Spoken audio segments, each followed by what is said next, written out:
Hello everyone, welcome back to this channel students. आज के class में हम लोग माइक्रो इकोनॉमिक्स का सप्लाई उस चैप्टर में हम लोग elasticity of the supply and its measurement को सीखेंगे। इस क्लास के अकॉर्डिंग हम लोग इलास्टिसिटी ऑफ सप्लाई कुछ इंपॉर्टेंट फंडामेंटल्स और फॉर्मूलास को हम लोग सीखेंगे और हम एक थर्ड लेवल एनालिसिस के अंदर यहाँ पे एक कार्ड को हम लोग करके रखी है। इस कार्ड को भी हम लोग एनालाइज करके चलेंगे और देखेंगे कि इलास्टिसिटी ऑफ द सप्लाई कैसे एक्सपैंड होता है। प्रीवियस के क्लासों में हम लोग supply fundamental and its law और individual supply and market supply को करके रखिए ब्रीफली। तो आप उस प्लेलिस्ट में जाओ और देख लो ताकि आप इस क्लास के साथ उसको भी रिलेट कर पाओ। चलिए शुरू करते हैं। तो स्टूडेंट्स, यहाँ पे इलास्टिसिटी ऑफ सप्लाई अगर हम लोग देखेंगे तो यहाँ पे percentage change of quantity of the supply bye percentage change in price, इसको हम लोग देख सकते हैं। इसको अगर हम लोग इसको डिवाइड कर देंगे तो फिर जाके हमारे पास इलास्टिसिटी ऑफ सप्लाई हमें मिल जाता है। तो उसके लिए हमें percentage change in quantity of supply and percentage change in price हमें निकालना होगा। तो स्टूडेंट्स, यहाँ पे change in quantity of the supply denoted by the delta Q and change in price of is denoted, price को हम लोग delta P से हम लोग यहाँ पे इंडिकेट करी। यहाँ पे प्राइस और क्वांटिटी ऑफ द सप्लाई इस दोनों को हम लोग डेल्टा क्यू और डेल्टा पी से किया। डेल्टा और यहाँ पे डेल्टा पी और डेल्टा क्यू को हम लोग एक कांस्टेंट के हिसाब से लिया कि इसको हम लोग कांस्टेंट रख के हम लोग इसको मेजरमेंट कैसे निकल पाए। तो स्टूडेंट चलिए हम लोग इसको करने की कोशिश करते हैं। तो first of all elasticity supply के लिए हमें चाहिए percentage change of quantity of supply. तो स्टूडेंट्स हम लोग फर्स्ट लिखेंगे परसेंटेज चेंज ऑफ प्राइस। तो students percentage change of price अगर होता है तो हमें delta P by P into 100 इस हिसाब से स्टूडेंट्स हम लोग लिखेंगे। S percentage change of supply, इसको हम लोग delta Q by Q into 100 से हम लोग यहाँ पे इंडिकेट करेंगे। तो स्टूडेंट्स यहाँ पे हमें फिर जाके हमें यहाँ पे इलास्टिसिटी ऑफ सप्लाई कैलकुलेट करना होगा। तो इलास्टिसिटी ऑफ सप्लाई, तो स्टूडेंट्स इसका जो फॉर्मूला है हम लोग percentage change in quantity of supply, ये हमारे पास परसेंटेज चेंज इन सप्लाई, तो ये हमारे पास परसेंटेज के फॉर्म में ये बिल्कुल रेडी है। तो हम लोग क्या कर देंगे, यहाँ पे delta Q by Q into 100 by delta, हमारे पास ये भी अवेलेबल है जो परसेंटेज चेंज ऑफ प्राइस, तो इसको भी हम लोग क्या कर देंगे, इसको हम लोग बाई पी इंटू 100 कर देंगे। तो स्टूडेंट्स अभी यहाँ पे हम लोग 100 और 100 को क्रॉस मल्टीप्लीकेशन कर सकते हैं। तो अगर ऐसा हम कर देते हैं तो यहाँ पे delta Q by Q into, अब इसको अगर हम लोग क्रॉस मल्टीप्लीकेशन करेंगे तो ये पलट के P बाई डेल्टा P हो जाता है। तो स्टूडेंट्स नेक्स्टली हम लोग इसको P बाई Q के फॉर्म में लिखेंगे into delta Q by delta P को हम लोग लिखेंगे। तो स्टूडेंट्स इससे हमें एक चीज यहाँ पे देखने को मिलता है कि हम लोग यहाँ पे प्राइस, एक्चुअल प्राइस, ये हमारा एक्चुअल प्राइस है,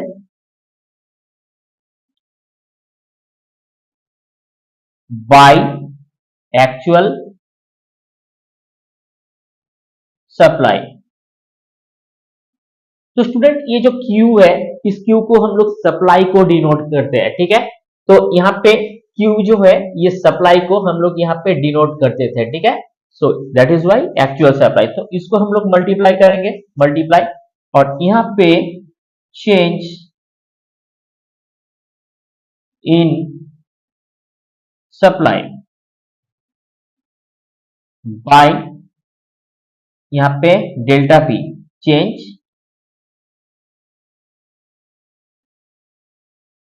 इन प्राइस। समझ में आया स्टूडेंट्स? तो हम लोग सिर्फ और सिर्फ इस क्वांटिटी इलास्टिसिटी ऑफ सप्लाई को इसी फॉर्म में हम लोग लिख सकते हैं। हालांकि हमारे पास कोई न्यूमेरिक डिजिट नहीं है, हम लोग कुछ अल्फाबेट और कांस्टेंट के हेल्प के थ्रू हम लोग इसका कॉन्फ़िगरेशन को ठीक ऐसे हम लोग इसको लिख सकते हैं। तो स्टूडेंट्स चलिए एक एग्जांपल्स के अंदर हम लोग समझने की कोशिश करते हैं। तो स्टूडेंट्स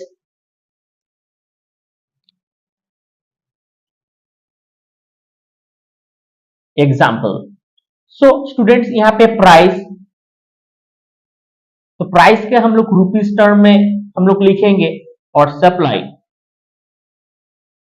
सप्लाई को हम लोग केजी फॉर्म के अंदर हम लोग लिखेंगे। तो फॉर एग्जाम्पल कुछ नंबर हम लेते हैं कि अगर 4 रुपीस पर केजी के हिसाब से अगर होगा तो हम लोग उस समय 100 क्वांटिटी सप्लाई यानी 100 केजी सप्लाई करते थे। अभी प्राइस में थोड़ा इंक्रीमेंट आया, वो बढ़ के 5 हुआ, 5 रुपीस पर केजी के हिसाब से अभी हम लोग 150 को 50 केजी हम लोग क्या कर रहे हैं, डिलीवर कर रहे हैं। तो स्टूडेंट्स इसको हम लोग इलास्टिसिटी ऑफ सप्लाई के अंदर कैसे इसको हम लोग कंप्यूट करेंगे। तो स्टूडेंट्स फर्स्ट ऑफ ऑल हमें तो चाहिए यहाँ पे percentage change of the price, so we can write percentage change of price. तो यहाँ पे अगर ऐसा परसेंटेज चेंज ऑफ प्राइस होता है तो 5, पहले इट वाज 5 माइनस जो अभी जो हमारा प्रेजेंट वैल्यूएशन है 4 रुपए किलो के हिसाब से बेच रहा था, लेकिन अभी यहाँ पे 5 रुपए किलो के हिसाब से है। तो 5 माइनस 4 इंटू 100 डिवाइडेड बाई 4, तो इक्वल टू हमारे पास जो आता है ये हम लोग 25। सो यहाँ पे परसेंटेज फॉर्म में अगर हमें देखना है तो percentage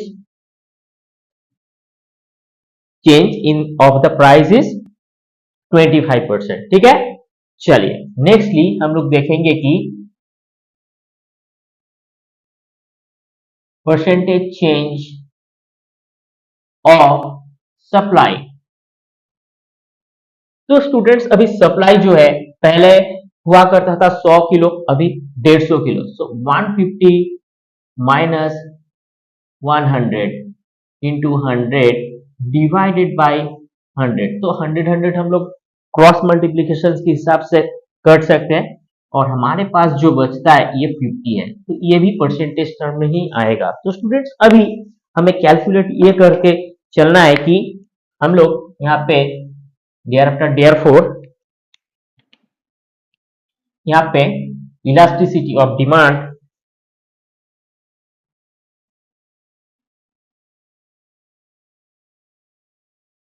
elasticity of supply, supply. तो इलास्टिसिटी ऑफ सप्लाई का जो हमारे पास फंडामेंटल फॉर्मूला है, चलिए एक बार हम लोग देख लेते हैं कि उस हिसाब से हमारे पास यहाँ पे percentage change in quantity of supply होता है, जो ये क्वांटिटी ऑफ ये जो सप्लाई है ये हमें यहाँ पे मिल गया, ठीक है, और हमारे पास divided by percentage change in price, so ये भी हमारे पास अवेलेबल है। चलिए सीधा हम इसको यहाँ पे कंप्यूट करते हैं बाय 25 के साथ, और हमारे पास 2। तो ये जो इलास्टिसिटी ऑफ द सप्लाई है ये हमारे पास 2, ठीक है। तो ये हमारे पास एक एग्जांपल्स के अंदर हम लोगों को ये देखने को मिला कि एग्जांपल के अंदर अगर किसी प्रोडक्ट का यहाँ पे प्राइस में इंक्रीमेंट होता है तो फिर जाके हमारे पास इलास्टिसिटी ऑफ सप्लाई कैसे इसमें चेंज आता है। तो percentage of change of price and supply, उसको हम लोग बराबर डिवाइड करते हैं तो फिर जाके हमारे पास ये बिल्कुल रेडी हो जाता है। तो स्टूडेंट चलिए हम लोग एक थर्ड लेवल एनालाइज करेंगे यहाँ पे, और इस एनालिसिस के साथ हम लोग जानने की कोशिश करेंगे कि हम कर्व को कैसे इसको देख सकते हैं। तो एफ से में स्टूडेंट्स हम लोग यहाँ पे लिखेंगे कि परसेंटेज चेंज ऑफ सप्लाई। तो स्टूडेंट्स यहाँ पे एक चीज देखने वाली होता है कि यहाँ पे हॉराइजॉन्टल जो हमारे पास क्वांटिटी ऑफ सप्लाई है जो ओ क्यू को डिनोट करता है, और यहाँ पे वर्टिकली ओपी प्राइस को डिनोट करता है। तो स्टूडेंट्स यहाँ पे जो आपको O B and O D ये सब जो मिलता है, तो इस हिसाब से यहाँ पे ये क्वांटिटी ऑफ सप्लाई को इंडिकेट करता है। और ऊपर में हमें जो सीई और ए का जो यहाँ पे हमें बी ए ये सब जो मिलता है, तो इस हिसाब से हम लोग इस एक्सिस के अंदर हमें प्राइस मिलता है। ठीक है, तो चलिए इसको हम लोग percentage change of the supply के हिसाब से देखते हैं। तो स्टूडेंट परसेंटेज ऑफ चेंज यहाँ पे बीडी, ये जो बीडी है बीडी बाई ओबी इंटू 100। ठीक है, चलिए next percentage change of price. तो student percentage change of price ये जो है ना, तो ये CE by A B into 100। ठीक है, सीई बाई ए बी ये हमारा परसेंटेज ऑफ चेंज। तो स्टूडेंट्स इतना तक तो ठीक है। तो अभी हम लोग क्या कर देंगे, यहाँ पे इलास्टिसिटी ऑफ सप्लाई को हम लोग लिखेंगे, इलास्टिसिटी ऑफ सप्लाई। तो स्टूडेंट्स इलास्टिसिटी ऑफ सप्लाई में हम लोग क्या करेंगे, यहाँ पे सप्लाई, यहाँ पे percentage change in quantity of supply divided by percentage change in price. तो हमारे पास यहाँ पे सप्लाई है, सप्लाई तो BD by OB into 100 by percentage of change of price CE by A B into 100। ठीक है, तो 100 हम लोग इसको क्रॉस कर सकते हैं, और यहाँ पे BD by OB into A B by CE. ठीक है, तो हम लोग इसको ऐसे क्रॉस मल्टीप्लीकेशन करके इस हिसाब से हम लोग लिख सकते हैं। तो स्टूडेंट्स हम लोग एक चीज यहाँ पे देखेंगे कि बीडी और ओबी, बीडी और ओबी को हम लोग इस हिसाब से यहाँ पे ए सीई या ए ई सी, अब कुछ हिसाब से इसको ट्राइंगल को बोल सकते हैं, और एस बी ए और ए बी एस इसको भी आप सेम हिसाब से बोल सकते हैं। तो ये जो एस एस जो है ना, ये है हमारा इलास्टिसिटी, और ऑलवेज ये अपवर्ड को इंडिकेट करता है, क्योंकि अगर प्राइस में बढ़ोतरी होता है ना, तो स्टूडेंट्स हम लोग देखें और उस हिसाब से ये हमारा जो सप्लाई है ये भी अपवर्ड राइजिंग होता है। तो स्टूडेंट्स हम लोग इसको ऐसे भी तो लिख सकते हैं, BD by OB into BD by OB, हम लोग इसको ऐसे लिख सकते हैं,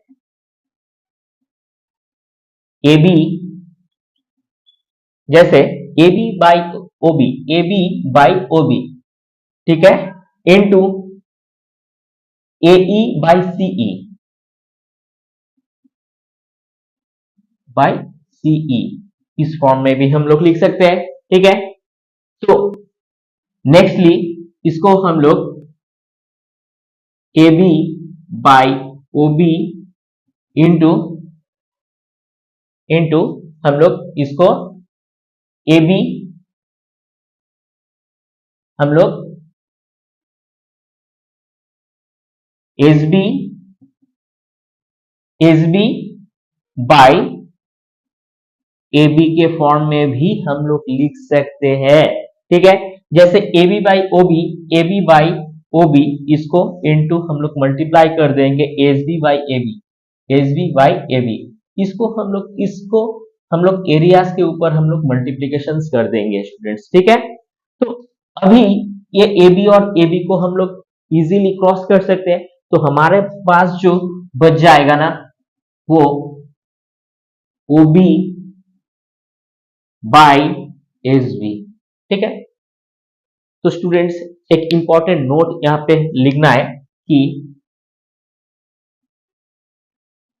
since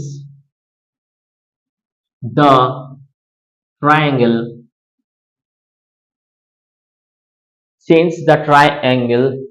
ABS and AEC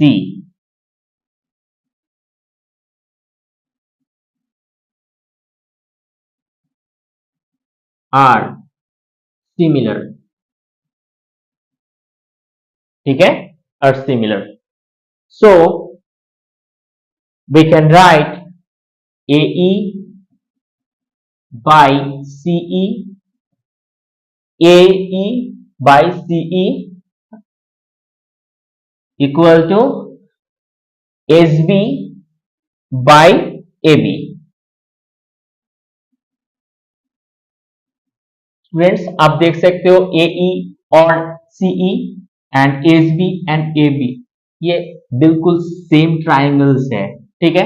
तो एज पर इसका प्राइस में फ्लक्चुएशंस आने के साथ साथ हम लोग यहाँ पे अल्फाबेटिकली ये प्रूफ करने की कोशिश करी कि अगर प्राइस में यहाँ पे इंक्रीमेंट होता है, जहां पे हमें देखने को मिलता है कि सप्लाई जो है अपवर्ड है, सप्लाई अगर अपवर्ड में है तो जरूर इसमें प्राइस का इंक्लूशंस और इंक्रीमेंट जरूर हुआ, ठीक है।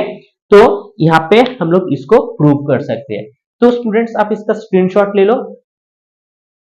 चलिए स्टूडेंट्स बहुत इंपॉर्टेंट ये एक कैलकुलेशंस है, जहां पे एक थ्योरम्स के अकॉर्डिंग हमें इस कर्व को समझने में बहुत ज्यादा आसानी होता है, और यहाँ पे एक अरिथमेटिकली हम लोग कैलकुलेशंस करी तो दोनों का जो कंपाइलेशंस होता है इससे हम लोगों को ये कंक्लूजन्स मिलता है कि हम लोग elasticity of supply and its measurement के अकॉर्डिंग इस कुछ सीक्वेंस और इवेंट्स को फॉलो करते हैं, जहां से एक फॉर्मूला निकल के आता है जो हमें बहुत ज्यादा हेल्प आउट करता है इसको कैलकुलेशंस करने में। आप 3-4 बार इसको प्रैक्टिस करना तो इजीली आपको एक क्लैरिटी मिल जाएगा। आप इसका स्क्रीनशॉट ले लो। चलिए स्टूडेंट्स अगर वीडियो इंफॉर्मेशन लगता है तो जरूर इसे एक लाइक शेयर सब्सक्राइब कर देना। मिलते हैं किसी नेक्स्ट क्लास में, तब तक के लिए थैंक यू।